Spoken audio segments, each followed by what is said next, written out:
네, 어제 아침 북한이 NLL 이남으로 미사일을 발사했고 몇 시간 후에 우리도 대응했습니다. 남북 간 군사 긴장감이 높아지고 있는데요. 걱정이 좀 됩니다. 통일연구원 홍민 북한연구실장 나와 계십니다. 안녕하세요. 예, 안녕하세요. 북한이 설마 무슨 국지전이나 이런 거를 일으킬 그런 생각은 아니죠? 일단 뭐 의도를 명확하게 판단하기는 어려운데 다만 지금까지 보인 행보로 봤을 때는 한미연합훈련에 대응하는 맞춤형 또는 비례적 억제다. 뭐 이렇게 볼 수 있을 것 같습니다. 그렇기 때문에 이제 어떻게 상호 대응하느냐에 따라서 또는 오인의 여부도 뭐 가능성도 있고요. 네. 여러 가지 가능성은 있는데 아직까지는 일부러 국지전을 벌이겠다라는 의도로 보이지는 않습니다. 근데 상응하는 비례적 대응이다. 북한 입장에선. 그렇다고 하는데 근데 사상 최초로 그 NLL 이남에 보니까 동해안에서 한 60km밖에 안 떨어져 있더라고요. 예, 그렇습니다. 거기에 미사일이 떨어진 거는 막 잘못 떨어졌으면 이제 우리 영토로 떨어지는 거잖아요. 네. 이렇게까지 할 일입니까? 일단 그 추가적인 좀 분석이 좀 필요합니다. 예. 일단 그 8시 51분, 그러니까 어제였죠. 어제 8시 51분에 이제 발사한 세 발이거든요. 그 원산이 때에서 쐈는데 세 발 중에 한 발이 이쪽에 이제 NLL 선을 넘은 거죠. 그렇죠. 예. 물론 이제 영해는 아니고 이제 공해상인데 NLL을 넘었고 그게 67km 정도 이제 넘어온 거거든요. 예. 근데 이게 그 발사 궤적을 보면은 나머지 세 발은 다 직선형으로 날아갔습니다. 궤적이. 예. 이 마지막 한 발만 휘어서 날아갔어요.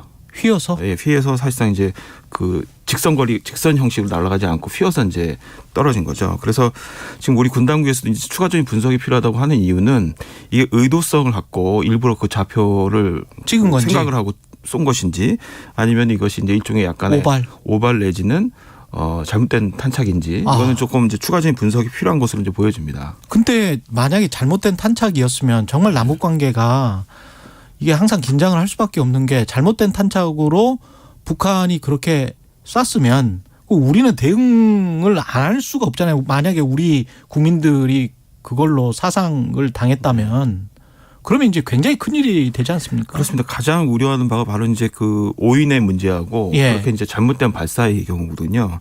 그래서 이 경우가 이제 서로 이제 뭔가 완충할 수 있거나 아니면 그걸 소통할 수 있는 커뮤니케이션 체계가 가동이 돼야 되는데 전혀 그것이 가동되지 않는 상태에서 서로 비례적 대응을 지금 다 공언을 하고 있는 상태라서 그렇죠.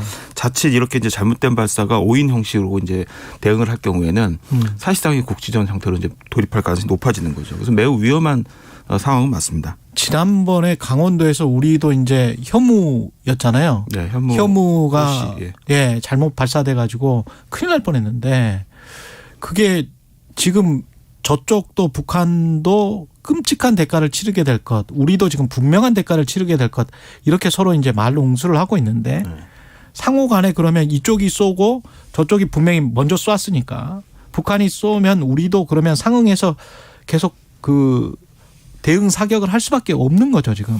예, 그렇습니다. 우리 이번에 이제 그 세 발을 쐈을 때 그 한 발이 울릉도 쪽으로 오는 것에 대응해서 우리도 이제 공대지 미사일이죠. 하늘에서 전투기를 통해서 이제 쏘는 세 발을 쐈습니다. 정확하게 북측에 상응하는 67km 이북 쪽에다가 정확히 쐈는데 그렇게 이거는 쐈군요. 비례적 대응이자 압도적 대응입니다. 이게 한 발이 넘어왔으니까 세 발로 응수를 해준 거거든요. 그러니까 세 배에 갚아준다는 원칙을 이번에 통용시킨 겁니다. 그래서 이런 방식으로 이제 비례적 대응을 새로 할 경우에는 매우 그 위기가 빠르게 고조되고 상당 부분 이제 국지전 형태로 돌입하는 아주 위험성이 아주 크게 내포되어 있다라고 볼 수 있는 거죠. 언론에서는 사실상 9.19 군사 합의가 파기된 거다. 네. 북한이 먼저 시작했지만 하여간 한국도 그렇게 쐈기 때문에 그러면 이게 의미하는 게 뭘까요? 일단 그 NLL선이 중요한 건 뭐냐면 북한이 인정을 하지 않아 왔지만 사실상 9.19 군사 합의를 통해서 NLL선을 기준으로 해서 완충 지역이 설정됐습니다. 상호 이남과 이북 내에 40km 지점들을 완충 지역을 설정을 했기 때문에 사실상 북한도 NLL선을 인정한 꼴이 돼버리는 거거든요. 그 합의를 함으로써. 그런데 지금 이제 NLL선을 넘었기 때문에 사실 기준선을 이제 완전히 무시한 거기 때문에 전면적 파기 행위로 이제 볼 수 있고 한국이 여기에 대해서 뭐 응수하는 것 자체가 뭐 파격이냐 이렇게 보기는 어렵고 북한이 완전 이제 파기를 했기 때문에 사실상 이제 지금 이 군사합의는 일정 부분 이제 무용지물화되는 이제 경로를 밟고 있는 것이 아니냐 이렇게 볼 수 있습니다. 9.19 군사합의는 사실상 무용지물됐다. 그런데 방금 전 또 연합뉴스의 보도는 합참의 발표가 나왔는데요. 속보가 북한이 또 쐈네요. 미상의 탄도미사일을 동해상으로 발사했다. 네. 앞으로 지금 계속 이러는 겁니까? 예, 그렇습니다. 그러니까 비례적 대응을 하겠다고 정확히 얘기했고 특히 예. 이건 김정은 위원장이 시정연설에서 정비례해서 하겠다고 얘기했거든요. 그렇기 때문에 공대지 미사일 세 발을 쏜 것에 대해서 일종의 어떻게 보면 대응 사격을 또 하는 방식으로 아마 진행될 가능성이 있고 4일까지 비질런트 스톰이라는 이제 공중연합훈련이 진행되거든요. 예. 아마 이 기간 동안은 계속 이런 방식의 시소, 소위 이제 계속 위기가 상승되는 구조로 갈 가능성이 매우 높아졌다라고 보여집니다. 근데 북한은 돈도 없는데 지금 뭐 미사일 25발 어제 쏜 것만 해도 최대 7,500만 달러라고 하더라고요. 미국 군사연구원 발표가. 그렇게 지금 추정을 하고 있는데 이렇게 쏴도 됩니까 북한은? 그러니까 우리가 소위 이제 무기 체계를 만들어낼 때 예. 무기 체계에 들어가는 이제 소위 자본주의 시장 경제 논리에 의해서 투여되는 어떤 비용과 그렇죠. 또 북한이라는 시스템 내에서 무기 체계가 만들어지는 어떤 비용적 개념은 좀 다른 개념이 있습니다. 어떻든 북한은 전체적인 계획 경제 안에서 특히 그리고 당군 군산 복합체가 아예 딱 정해져 있는 시스템 안에서 만들어지는 것이기 때문에 동률로 어떻든 우리의 그 비용 계산을 바로 투영하기는 어렵습니다. 그럼에도 불구하고 25발의 미사일을 쏠 정도면 상당한 비용은 일단 감수를 하고 쐈다라고 봐야겠습니다. 그럼 앞으로 이제 핵실험까지 그냥 중간선거 전이면 얼마 남지도 않았잖아요. 미국 중간선거가 11월 10일인가 그렇죠? 8일입니다. 8일. 그러면 중간선거 전이면 뭐 핵실험을 할 가능성 어떻게 보세요, 실장님은? 저는 뭐 일관되게 굉장히 매우 낮다라고 매우 낮다. 네, 보고 있는데요. 근데 그 이유는 그 미국 당국도 그렇고 이제 우리 군도 그렇고 사실상 이제 준비가 끝났다라는 거는 이제 이미 어떻든 여러 정황상 발견이 되고 있습니다. 근데 준비가 끝났다는 것과 임박했다라는 것은 조금 더 차원이 좀 다른 문제입니다. 이제 임박했을 때 나타난 여러 가지 정황적 증거들이 있는데 아직 그 정황적 증거들이 확실하게 나타났다고 보기는 어렵고 그러면 정치적인 문제하고 타이밍의 여러 문제를 고려해야 됩니다. 근데 정치적 차원에서 북한이 과연 이 시기에 핵실험하는 것이 어떤 실익을 얻느냐는 측면에서 본다면은 사실상 그렇게 실익이 없습니다. 실익이 없어요? 예. 그러니까 중간 선거에 굳이 영향을 미쳐야 될 이유가 없고 그리고 그것이 자신들에게 좋은 영향을 미칠지도 거의 미지수입니다. 그리고 최근 알겠지만 이제 중국의 당대회를 끝나고 나서 시진핑 사면임 체계가 이제 가동되고 그렇죠. 있는데 이제 최소한 3, 4개월 동안은 자신의 이제 어떻든 대외적인 정책이랄까요? 전략들이 구체화되는 과정들로 갑니다. 중국이. 네. 그 과정들을 어느 정도 예의주시하고 관망을 해야 되는데 그거 없이 바로 핵실험을 할 경우에 중국에게도 상당한 불편감을 줄 수 있습니다. 그렇기 때문에 대외적인 요소도 상당히 고려를 해야 되고 중국의 사인을 좀 기다려야 된다. 네, 그렇죠. 그리고 또 하나는 북한 자신이 공언을 했습니다. 김정은 위원장도 그렇고 먼저 하진 않겠다라는 의도를 밝혀왔습니다. 그러니까 선제성보다는 상대가 어떻게 하냐에 따라서 거기에 맞춰서 자기는 대응하겠다고 했기 때문에 사실 핵실험은 무엇에 도대체 대응할 수 있는 그 행위냐라고 그렇죠. 봤을 때 이거는 갖기 명분을 그렇게 갖기가 좀 상당히 어렵습니다. 그러면 우리가 명분을 안 주면 되는 거 아니에요?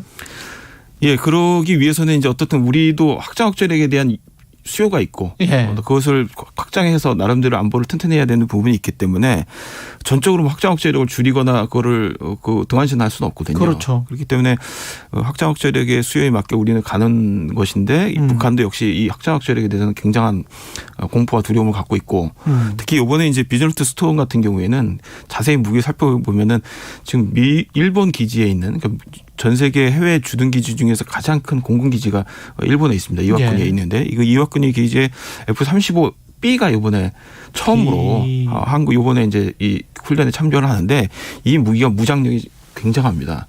그런데다가 이 F-35B 같은 경우에는 지상 공격용 무기들을 탑재를 하고 있습니다. 그 말은 북한인 보기에는 이건 자신들을 공습하기 위해서 공격하기 위해서 하는 훈련으로 이해를 하는 거죠. 그래서 그러니까 이게 공대공이 아니네요. F-35A 같은 이제 우리가 보유하고 있는 것들은 주로 이제 공중전. 그렇죠. 공중전인데 이거는 지상에 있는 어떤 지상 폭격을 위한 거죠. 그렇죠. 사실은. 그러니까 북한이 보기에는 이 훈련의 의도를 그러니까 박정천 당 비서 그다음에 외교부 대변인 담화가 대부분 다 그 얘기를 하고 있거든요. 이 훈련 도대체 목적이 뭐냐. 철저하게 핵전쟁으로 자신들을 완전히 파괴하려고 하는 겁박하기 위한 것이다라고 이제 보는 것이죠.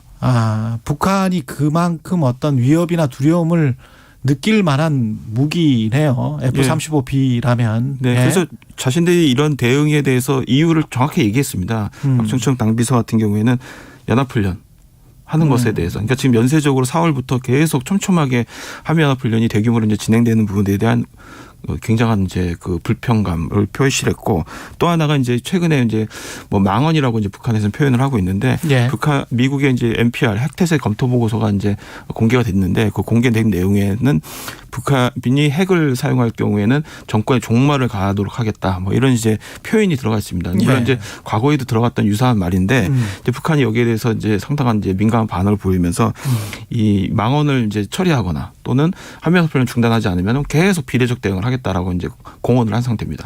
그러면 홍민 실장님 판단에는 지금 북한 핵실험 시기는 3, 4개월 정도 중국이 어느 정도 대외 정책도 마무리하고 그 시기면 내년 초입니까? 예, 그 통상적으로 이제 핵실험에 적합한 시즌이 있습니다.